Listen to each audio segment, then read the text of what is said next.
नमस्कार मित्रांनो, मी परत तुमचं स्वागत करतो अपग्रेडच्या आपल्या YouTube चॅनलवरती आणि आपण जी जर्नी स्टार्ट केलेली आहे Pythonची ती कंटिन्यू करूया. ठीक आहे. तर आपण काय बघितलं मागच्या वेळेस, की आपण थोडंसं इंट्रोडक्शन बघितलं होतं. त्याच्यानंतर पहिला एक आपण सोपं शब्द शिकला. तो होता Pythonचा तो होता आपलं प्रिंट. ठीक आहे. आता काय करू, की थोडंसं आपण एक लेव्हल, एक वर्ड त्याच्यामध्ये ॲड करू. जसं आपण लहानपणी कसं शिकायचो, की एक आपल्याला पहिले ए शिकायचे, मग बी शिकवायचं, मग सी शिकवायचं. तसंच आपल्या याच्यामध्ये पण राहणार आहे. आपण काही खूप जास्त हे नाही करणार आहे. पोटेन्शियली मी असं कन्सिडर करून चाललोय, की तुम्हाला काही माहीत नाही. तुम्ही पहिल्यांदा कोडिंगला आलेले आणि तुम्हाला काही जड नाही पडली पाहिजे. ठीक आहे. आपण फंडामेंटली बिल्ड करूया. तर त्या जर्नीमध्ये आपण एक नवीन शब्द शिकूया. त्याला म्हणतात इनपुट. ठीक आहे. तर वेलकम बॅक आणि लेट्स स्टार्ट. तर मागच्या वेळेस आपण काय केलं, की इथं आपण आलो होतो. ठीक आहे. सॉरी थोडंसं हे ॲक्चुअली मी सेटिंग करून ठेवली होती, पण काय झालं काय माहिती. पण ठीक आहे. तर इथं काय आहे डिबग एक्सरसाइज आपण बघितली होती. त्याच्यामध्ये आपण काय बघितलं मागच्या वेळेस, की जर आपल्याला प्रिंट फंक्शन हे करायचंय, ठीक आहे. जर प्रिंट फंक्शन हे करायचं तर आपल्याला काय करावं लागतं, ते वर्ड बरोबर लिहायचं, ते पण स्मॉल केस लेटरमध्ये बरोबर. हे सगळे छोटे वर्ड आले पाहिजे. त्याच्यानंतर हा ब्रॅकेट टाकायचा, त्याच्यानंतर परत हा ब्रॅकेट टाकायचा. मग काय करायचं, इथं पण एक एपोस्ट्रोफ आली पाहिजे आणि इथं पण एपोस्ट्रोफ आली पाहिजे. तो सिंगल असो किंवा ती डबल असो. आणि जो एपोस्ट्रोफमध्ये आपण जो लिहितो, तर आपण इथं बघितलं ना, की जे आपण एपोस्ट्रोफमध्ये लिहितो त्याला काय म्हणतो आपण? स्ट्रिंग्ज म्हणतो. ठीक आहे. तर आपण स्ट्रिंग शिकलो. ठीक आहे. त्याच्यानंतर आता आपल्याला तीच जर्नी कंटिन्यू करायची आणि एक नवीन शब्द शिकायचा आहे. त्याला काय म्हणतात? Input function. ठीक आहे. तर इनपुट फंक्शन किंवा हे जे आहे ना, हे प्रिंट याला फंक्शन्स म्हणतात. पण आपण सध्या शब्द म्हणून चालतोय. त्याच्यानंतर ऑटोमॅटिक तुम्हाला कळेल किंवा फंक्शन काय असतं. पण ते लेटर पार्टमध्ये सध्या आपल्याला फक्त एवढं कळलं पाहिजे, की बाबा इनपुट म्हणून काहीतरी असतो. तर आपण काय बघितलं पहिले, की एक प्रिंट फंक्शन होतं. त्याच्यामध्ये आपण एक सिंपल असं बघितलं, की जे आपण झेरॉक्स मशीनसारखा येतो. त्याच्यामध्ये एक वर्ड टाकला आणि तो काय करतो, तोच तो आउटपुट करून देतो. ठीक आहे. पण आपण त्याच्यामध्ये काय केलं, एक गोष्ट म्हणजे ती आपण त्याच्याकडनं काही इनपुट नाही घेत. बरोबर? तर फॉर एक्झाम्पल तुम्ही बँकेत गेले आणि जर मला पायथॉनच वापरायची होती आणि कोणी सांगितलं, की "सर मला ही गोष्ट तुम्ही भरून द्या." ठीक आहे. तर मला त्याच्याकडनं काहीतरी इनपुट घ्यावं लागेल. बरोबर? ती इनपुट मी कसं घेणार आहे त्याच्याकडनं? ठीक आहे. त्याच्यासाठी मला काहीतरी रेकॉर्ड असं मेंटेन करता आलं पाहिजे ना माझ्याकडं. बरोबर की नाही? तर त्या रेकॉर्डसाठी मला काय करावं लागेल, एक दुसरा शब्द असतो त्याला म्हणतात इनपुट. इनपुट काय करतो, आपल्याकडनं काहीतरी इनपुट घेतो आणि जर आपण त्याला बोललो, की तू प्रिंट कर त्या इनपुटला, तर तो प्रिंट करेल. ठीक आहे. तर आपण काय करू सगळ्यात पहिले हा एक कोड रन करू. ठीक आहे. आणि कसं काम करतो इनपुट फंक्शन ते बघूया. तर पहिले काय केलं त्याने प्रिंट हॅलो बोललो मी. त्याने काय केलं हॅलो आणि त्याच्यानंतर काय बोललं, इथं बघा तुम्ही एंटर युअर नेम. ठीक आहे. तर तसंच मला इथं काहीतरी लिहून येतंय एंटर युअर नेम. तर मला त्याच्याने काय कळतं, की मला इथं नाव टाकायचं आहे. जसं आपण ChatGPTमध्ये करतो ना, तो आपल्याकडनं प्रॉम्प्ट मागतो. जर आपण ChatGPTमध्ये आलो आणि इथं काय मागतो तो इनपुट मागतो ना आपल्याकडे, काय इनपुट पाहिजे तुम्हाला काहीतरी इनपुट द्या मला आणि मग मी त्याच्यानंतर काय करेल तुम्हाला त्याचं आउटपुट देईल. सिमिलरली इथं पण काय होतं, की तो आपल्याकडनं काय करतो इनपुट घेऊन टाकतो. ठीक आहे. आणि मी इथं त्याला सांगितलं, की मला आहे ना माझं नाव टाकायचं. तर कॅपिटलमध्ये जर टाकलं तर तो कॅपिटलमध्येच देणार आहे. ठीक आहे. तर मी एंटर करतो. जोपर्यंत मी इनपुट देत नाही तोपर्यंत हा गिरग्यास मारत राहणार आहे किंवा तो फिरून काय म्हणतात त्याला फिरता-फिरता तो जे काय असेल ते. ठीक आहे. तर तो काय केलं त्याने माझ्याकडनं इनपुट घेतलं आणि तोच इनपुट काय केलं त्याने इथं फक्त दाखवतोय तो. आता प्रिंटने केलंय तो फक्त आपल्याला दाखवतोय, की मला हे इनपुट भेटलेलं आहे. तुम्ही याला कॉपी पण करू शकताय. ठीक आहे. पण ते प्रिंट नाही करत आहे. प्रिंट बघा असा प्रिंट करतो तो. जर मी याच्या खाली सांगितलं ना एक फक्त तुमच्या समजण्यासाठी की आपण 2 गोष्टी एकत्र पण वापरू शकतोय. जर मी याला जर इथं प्रिंट केलं, ठीक आहे. तर काय होतं बघा आता. आता मी नाव टाकलं परत माझं.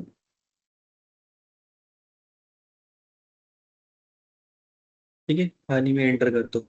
तो काय करेल, आता बघा त्याच्यामध्ये ते कॉपी नाही आलं तिकडे. असे 2 एपॉस्ट्रोफ आले होते ना, ते नाही आलेले याच्यामध्ये. मग याने काय केलं इथं प्रिंट केलं. ठीक आहे. तर इनपुट फंक्शन काय करतो आपल्याकडनं, तो इनपुट घेत राहतो आपल्याकडनं. ठीक आहे. आता बघा परत. आता मी परत इथं आता मी छोटं नाव टाकतो. ठीक आहे. आता बघा. यांनी काय केलं, आता फक्त तो दाखवतोय का मला असं इनपुट मला भेटलेलं आहे. आणि इनपुट कुठे टाकलं मी? इथं टाकलं. ठीक आहे. इनपुट फंक्शनमध्ये काय कीवर्ड वापरावं लागतं? इनपुट परत तोच. ठीक आहे. परत ते ब्रॅकेट आपल्याला जे शिकले आपण आधी का ते ब्रॅकेट टाकावं लागतात. तर परत ते इथं काय आहे ते apostrophe आणि त्याच्यामध्ये जे काही तुम्हाला सांगायचं आहे. आता मला काय आहे, की एंटर युअर नेम परत मला इनपुट पाहिजे. इनपुट काय पाहिजे? Bracket and where do you live असं बोललो मी. ठीक आहे. सर इनपुट बोललो मी वेअर डू यू लिव्ह आणि परत मी हा विचारला तर काय होईल याच्या वेळेस मला माझं नाव सांगावं लागेल. ठीक आहे. आणि एंटर केलं आणि वेअर डू यू लिव्ह तर मी म्हणणार नाशिक. तर मी नाशिकला राहतो. त्याने काय घेतलं? त्याने माझ्याकडनं तो इनपुट घेऊन टाकलं माझं नावाचं, बरोबर? आणि त्याच्यानंतर परत त्याने माझ्याकडनं इनपुट घेतला, तुम्ही कुठे राहतात? तर मी बोललो मी नाशिकला राहतो. ठीक आहे. तर सिमिलरली इथं पण काय करू शकतो आपण, तो इनपुट घेऊ शकतो. ठीक आहे. परत हेच की बाबा सगळ्यात आधी काय हे प्रॉम्प्ट आहे ना, तो आपण प्रत्येक वेळेस चेंज करू शकतो इथं. तसंच याच्यामध्ये काय होणार, तो आपण प्रॉम्प्ट आहे ना वेगवेगळ्या ठिकाणी म्हणजे वेगवेगळ्या वेळेस चेंज करू शकतोय. जसं आपल्याला इनपुट पाहिजे आपण तसं-तसं त्याच्याकडनं इनपुट घेणार आहे. ठीक आहे. तर हे जे आपण बघितलं ना, पहिल्यांदा परत एक वेळ सांगून देतो. हे जे आपण याला जे वापरतोय ना आपण कोडिंग करायला, ह्याला काय म्हणतात? आय-डी म्हणतात याला. काय म्हणतात? Integrated development environment. ठीक आहे. आय-डी आपण बघून घेऊ. आय-डी म्हणजे काय असतं? आय-डी म्हणजे इंटिग्रेटेड डेव्हलपमेंट एन्व्हायर्नमेंट. तर याच्यामध्ये काय होतं, की असे खूप वेगळे-वेगळे हे असतात इंटिग्रेटेड डेव्हलपमेंट एन्व्हायर्नमेंट. तर त्याचे थोडेसे नाव पण सांगून देतो तुम्हाला. पहिला इथं बघा थोडेसे फोटो बनलेले. तर याच्यामध्ये काय पायचार म्हणून आहे. तर जसं मी तुम्हाला दाखवलं कोलॅब, तसं कोलॅबमध्ये कोड लिहू शकता. तसं तुम्ही काय करू शकता, पायचारमध्ये पण लिहू शकता. तसंच तुम्ही कोड कुठे लिहू शकता? व्हिज्युअल स्टुडिओ कोडमध्ये लिहू शकता. तर असे खूप आहे. म्हणजे असे हे याच्या व्यतिरिक्त पण खूप आहे. खूप बऱ्यापैकी खूप जास्त आहे. पण आपण जो घेतलेला आहे तो सोप्पा आहे कारण की तो एकदमच सुरुवातीला वापरण्यासाठी किंवा हे हे करण्यासाठी सोप्पा आहे आणि तो पण असं काही नाही. तो आपला जो केस आहे, तो आपला युजर केस आहे, तो सॉल्व्ह करून देतो आपल्याला. ठीक आहे. म्हणून आपण काय घेतलं कोलॅब म्हणून घेतलेलं आहे. तर तुम्ही लक्षात ठेवायचं आहे, आपण जे काही प्रॅक्टिस करणार आहे, ती काय कशावरती करणार आहे? कोलॅबवरतीच करणार आहे. ठीक आहे. आणि हा एक थॉनी म्हणून आयडी आहे. ठीक आहे. तर थॉनी आयडी बऱ्याच वेळ आधी चालायचा तो. त्याच्यामध्ये काय व्हायचं, की मी हा फोटो थोडासा मागचा का घेतलेला आहे, कारण की याच्यामध्ये जे काही मी कोड लिहितो, ठीक आहे. तो काय कोड करतो, तो लाईन बाय लाईन एक्झिक्यूट करतो. लाईन बाय लाईन म्हणजे पहिले आता याच्यामध्ये 3 नावं टाकले ना आपण. पहिले प्रिंट होईल, त्याच्यानंतर इनपुट होईल, परत हा इनपुट होईल. तर जर चुकी झाली आपल्या कोडमध्ये, जेव्हा मोठा होतात, तर त्याच्यामध्ये चुकी होणारच आहे. तर तो काय करतो लाईन बाय लाईन ट्रेस करतो कुठे चुकी झाली, तर तुम्ही काय करू शकता याचा पण वापर करू शकता. जर तुम्हाला थोडीशी स्टार्टिंगला अवघड गेली, तर तुम्ही थॉनी आयडीचा वापर करू शकता किंवा मग आपल्या ChatGPTचा वापर करा. त्याला विचारा, पुढं मला फक्त हे सांग, काय चूक होते? हे नको सांगू म्हणजे सुधारायची कशी त्याला. ठीक आहे. ते आपल्याला थोडंसं ते एक स्वतः एक खूप भारी ॲक्टिव्हिटी असते. त्याला म्हणतात डिबगिंग. म्हणून मी स्टार्टिंगलाच तुमच्याकडनं डिबगिंग घेतलेली होती. डिबगिंग का घेतली? कारण की आपल्याला आपण जे कोड लिहितो, आपल्याला शेवटी काय करायचं लॉजिक बिल्ड करायचं आहे. ठीक आहे. तर त्यासाठी जे काही आपल्याला डिबगिंगची एक्सरसाइज करावं लागणार आहे, ते आपण स्वतः करू सुरुवातीला. आणि जेव्हा कोड मोठे झाले, जेव्हा आपल्याला कोडिंग येते, आपलं लॉजिक डेव्हलप झालं, सगळं झालं, त्याच्यानंतर आपण ChatGPT याचा वापर करून काय करू शकतोय, ज्या पद्धतीने आपल्याला पटापट सॉल्व्ह करता येईल. कारण की त्यावेळेस आपल्याला दुसरी गोष्ट असते, ती म्हणजे प्रॉब्लेम सॉल्व्ह करायची. ठीक आहे. म्हणून हे. तर आपण हा एक दुसरा फंक्शन इनपुट फंक्शन म्हणतो. परत दुसरी गोष्ट काय आहे, मला एक अजून सांगायची तुम्हाला इथं, की आपण काय करू शकतो, इथं नाव जे काही असेल तुम्हाला कोडिंग नाही करायची, तुम्हाला फक्त सेव्ह करायचं आहे, की बाबा मी काय सांगतोय, इथं IDE बद्दल सांगतोय. ठीक आहे. आणि आता मला हे जर हे केलं, तर हे काय झालं टेक्स्टमध्ये लिहिलं म्हणून काही चुकी नाही आली. जर मी इथं कोडमध्ये लिहिलं असतं याला, फॉर एक्झाम्पल IDE लिहिलेलं आणि याला रन केलं, तर हे काय करणार? एरर देणार याच्यामध्ये. ठीक आहे. तर मला काय करावं लागणार आहे, इथे 2 ऑप्शन येतात बरोबर? सॉरी 2 ऑप्शन येणार आहे. एक आहे कोडचं आणि दुसरं काय टेक्स्टचं. तर जेव्हा टेक्स्ट टाकतो, तेव्हा हे असे एरर येणार नाही. ठीक आहे. तर नॉर्मल इंग्लिशचे वर्ड आहे जर, तर ते मला इथे येणार आहे. ठीक आहे.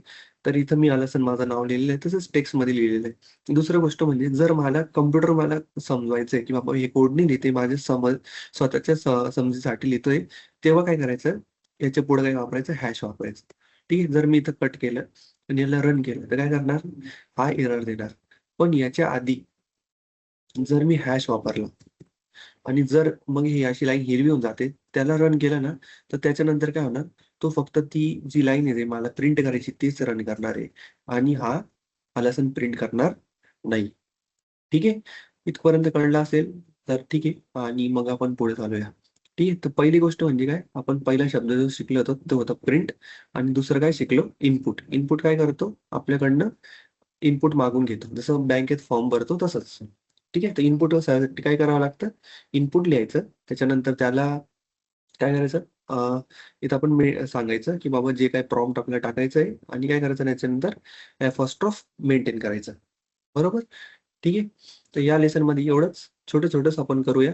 एकत्र पूर्ण धावपळ नाही करायची आपल्याला, हळू आपण शिकूया. तर thank you for listening. Thank you for joining. See you in the next class.